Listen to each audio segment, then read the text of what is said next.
everyone, thanks for viewing. It's Fiona with another update on life with Lyme. So I just finished up with my doctor's visit a bit ago, and the doctor's visit was in regards to having a port placed, and the port is going to be placed in order to take the same job that this does, which is called a PICC line, and the PICC line infuses the medication right into the main vein of your heart, the largest vein, and pumps it out throughout the body.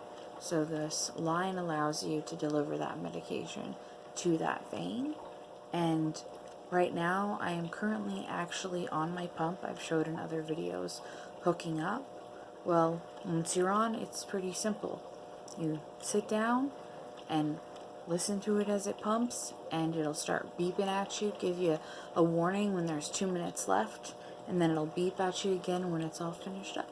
So really not that complicated, not bad. They make it pretty easy to get all that stuff done. Now, the issue, as I've explained, is that my PICC line is starting to come out because it is not a permanent solution.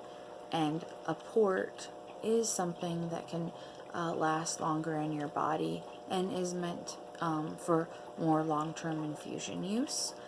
And because we don't have a determined finish date in my future yet, and at minimum I would still get poked 3 times a month. That's if they even took me off the daily IV medications with the other stuff that I'm doing. So the big thing here is that for me, it's better than getting poked all the time. Eventually my veins would scar up and all kinds of stuff. And so this is the way that they handle this when in the medical community, is they put ports, PICC lines, different types of lines that go into the part of the body in which they need to infuse the medication into. And in mine happens to be in the venous cava, which is the biggest vein that comes out of your heart. Or in, okay, I could, yeah, don't quote me on that one, sorry guys. Just gotta be honest here with my facts. Alright, so, now that you have a little bit of a background on it all, the doctor told me that a port is definitely going to be placed. Usually they used to be able to do it the next day, but because of the COVID-19 going on right now, you have to get a COVID-19 test before they'll do any procedures. There has been no signs of COVID-19 at my doctor's place, so I feel safe. I am immunocompromised, so I do have to be extremely careful of what I expose myself to. But yeah, so good news is in 6 days it's port day. And again, like I said, once I get a port in, I will do a video with a whole bunch of details about all that. But I just wanted to let you guys know what the port doctor said. And yeah, that's all the consultation was, just to go over everything and make sure that there was a need for the port and why, and make sure that I had all my questions answered, and then to get me ready for the procedure and kind of go over what it's going to be like and what I need to do to prepare, which is not much other than don't eat or drink until after your procedure, so stop eating the night before. Not too complicated. But yeah, when I kind of go to do these kinds of things, I really, honestly, I look all happy right now, but I mean, I've cried about this on many occasions at this point, but I kind of let myself have a good cry and, picture myself in the situation and, start to envision it as a positive one and think of it as this is helping me, this is something that is good for me, and that really helps me get over some of my fears a lot when it comes to doing all these different procedures. You can tell I'm getting really tired. But, yeah. So, I'm kind of going to sum things up here shortly.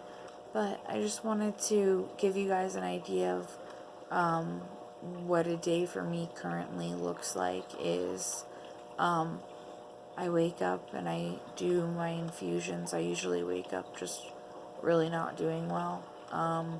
And so it takes me at least an hour before I can really start eating food, or think about eating.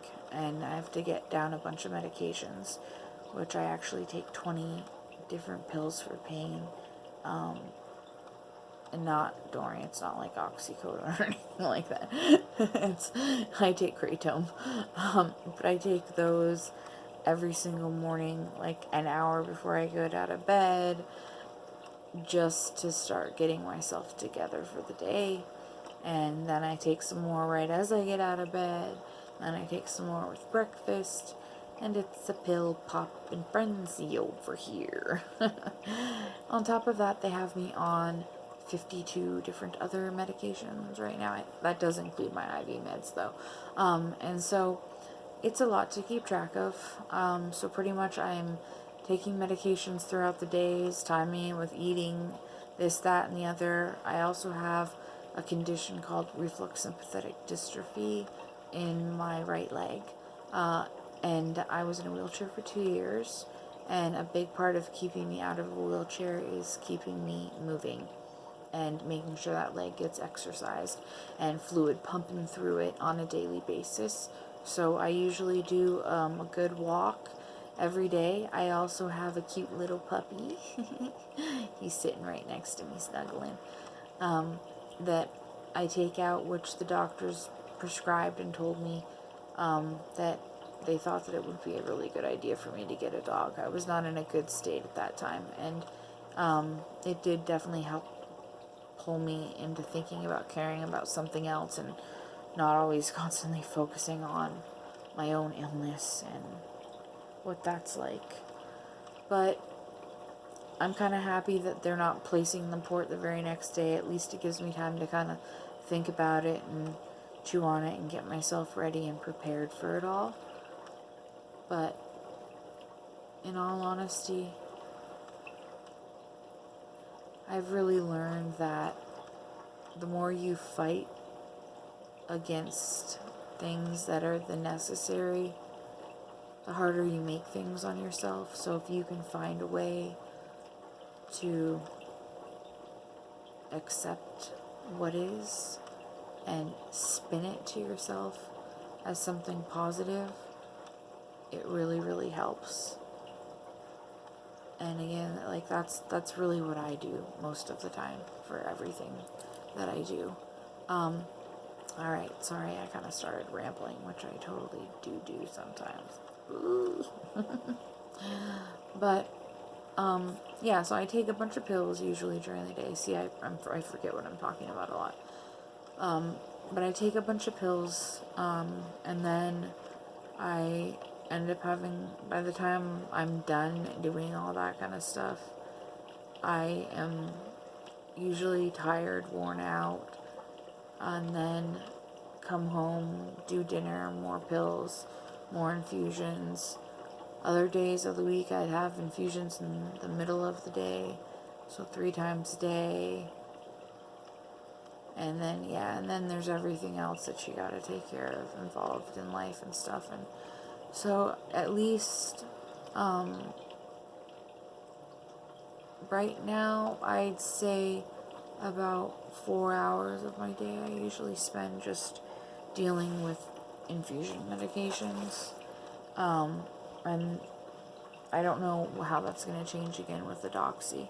But that's currently where I'm at. And then, like I said before, then there's like the 52 different medications that you have to organize and figure out and take out and time out meals and everything else throughout the day to make sure that you're keeping yourself strong through this whole process, because it's tearing your body apart, it's tearing you down, it's ripping your insides, it's killing all the good stuff along with the bad stuff, and you need the good stuff to digest your food and to function. And so that's why I'm on so many different other types of medications and supplements, is so that my body gets extra help of what it needs to feed itself based on all of the different medications, which my medications were based on something called genomics. So they were able to map out how my genetics and how I would respond and where I would need the most support in the different areas. That's a whole nother topic, but that's really cool. And Dr. Susan Marr does genomics, and it's a very fascinating thing if you ever have a chance to look into it. And if you ever want to get it done, you can get it done by her. Alright, guys. I think enough of the rambling. However, one thing I really must point out is also throughout that day, I have pain that never stops, that never ends, that keeps going and going. And trust me, it would drive the best of them bloody well mad. Okay?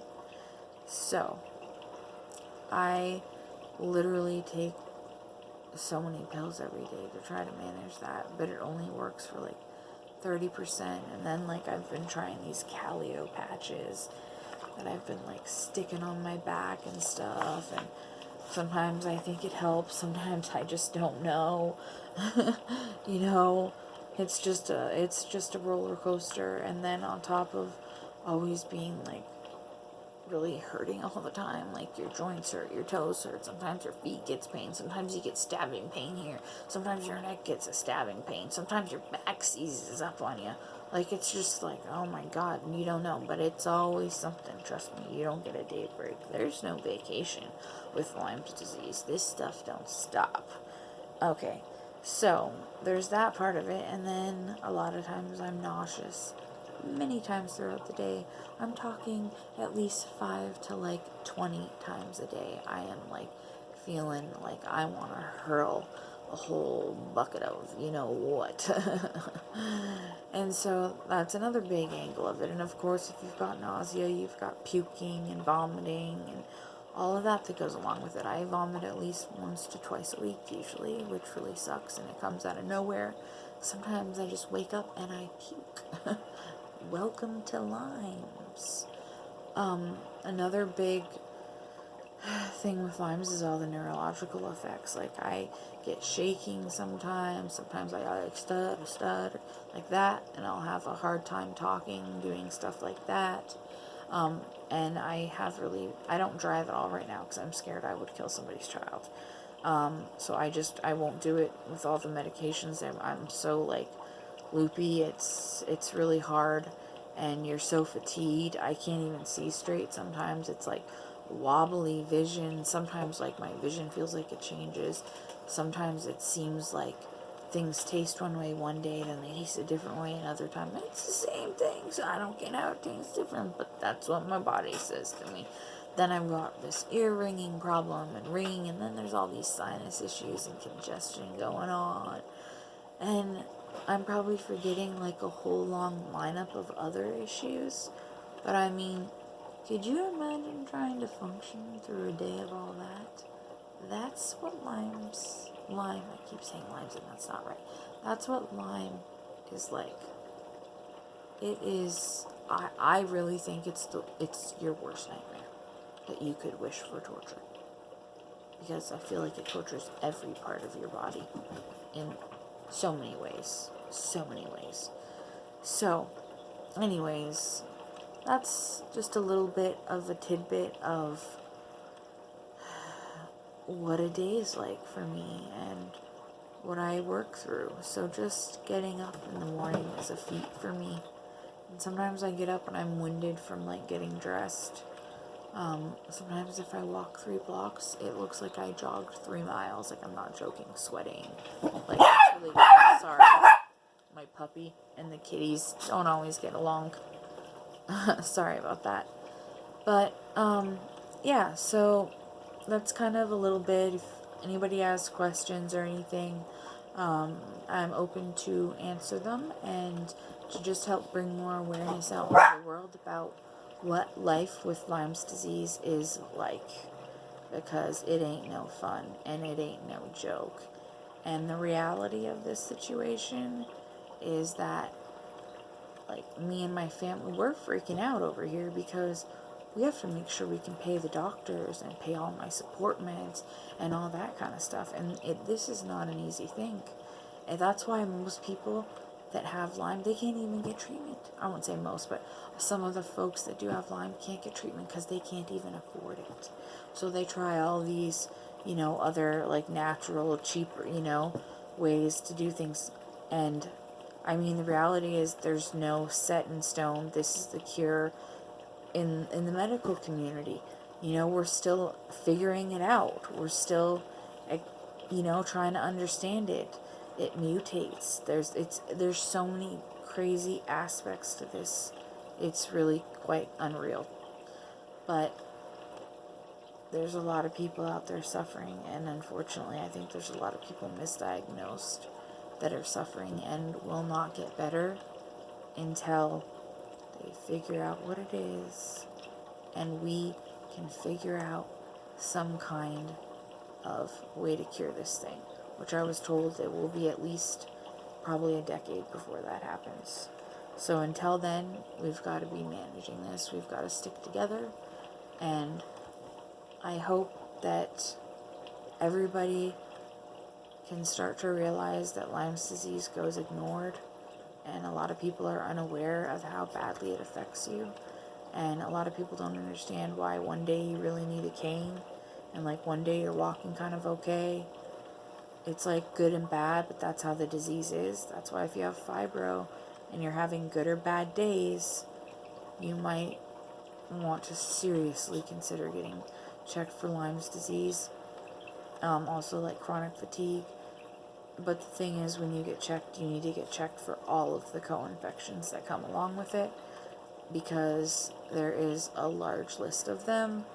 And if you get a co-infection and treat the Lyme disease, but not the co-infection as well, the co-infection will continue to propagate in your body, and you will continue to be sick. So Lyme literate doctors are the way to go. If you want to get this stuff done, you got to get a Lyme literate doctor to help you. And I mean, people, don't just go to anybody. I'm serious. Go to somebody that you know has the credentials, the experience, because there's a lot of Lyme doctors out there that are phony balonies, and I'm not joking you. They're claiming like they know how to treat everything, and they do not.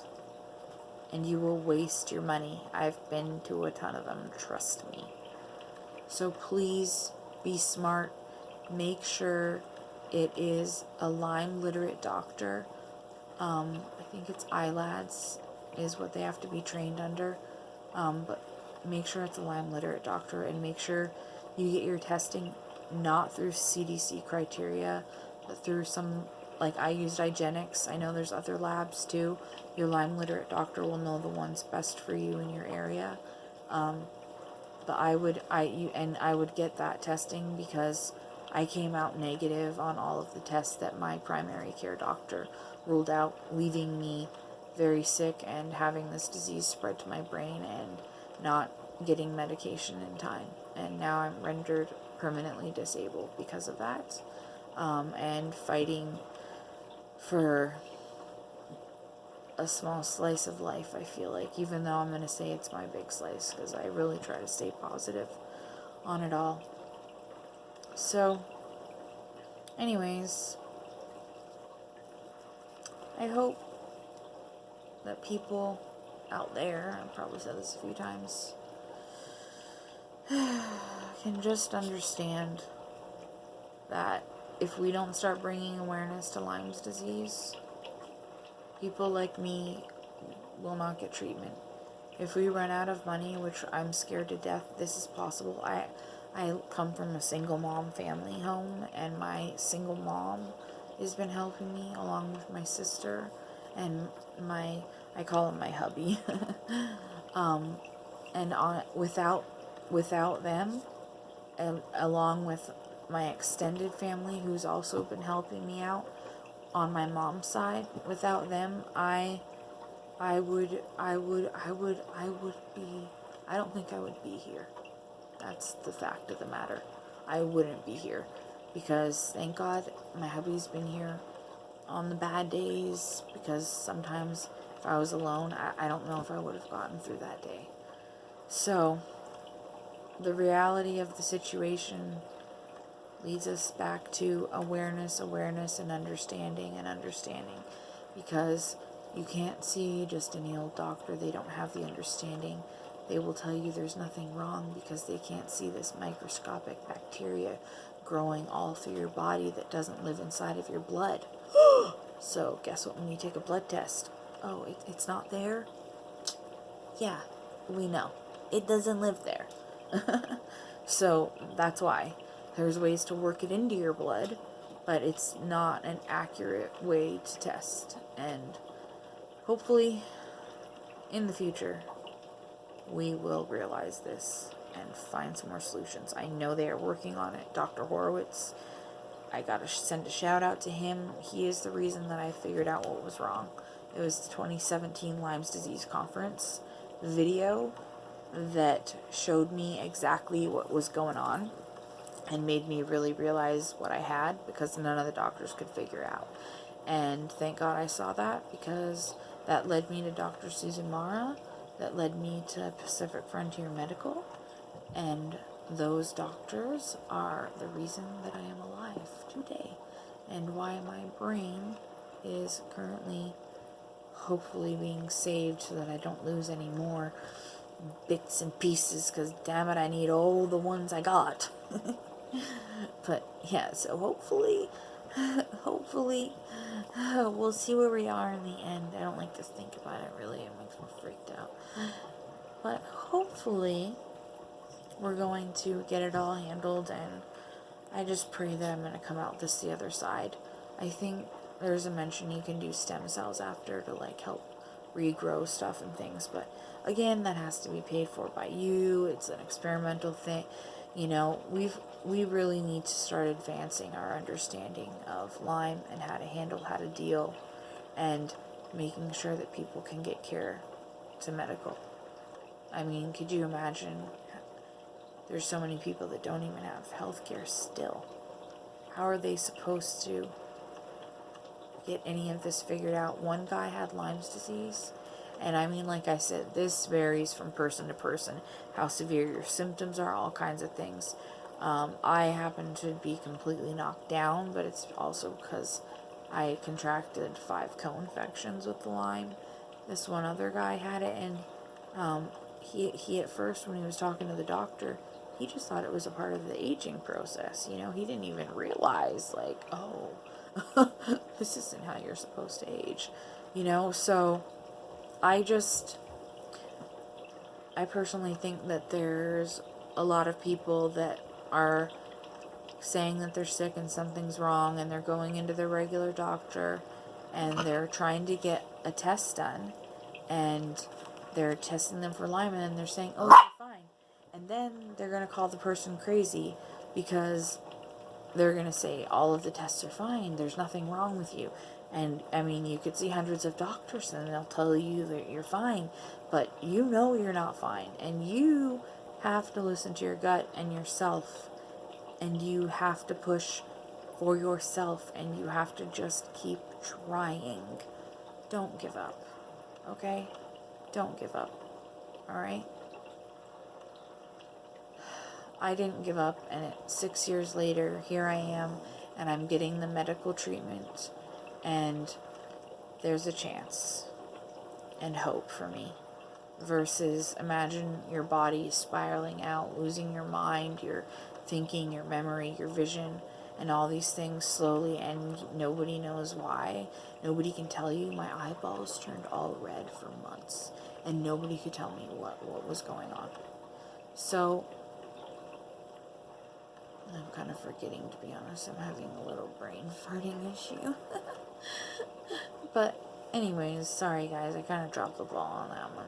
I'm getting tired. I should probably start wrapping it up. I just wanted you guys to get a good raw cut of what's going on here. Alright guys, spread the word about Lyme's, okay? Tell people about it. Talk about it.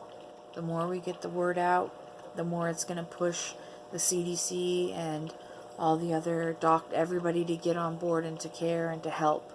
But right now, it's really not that expensive to treat, so the pharmaceutical's not interested in it.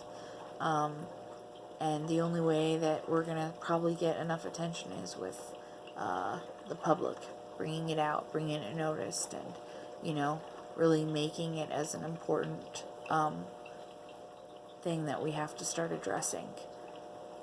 And I hope that I've also helped somebody out there today with understanding, or even if, you know, you're going through it, you're not alone.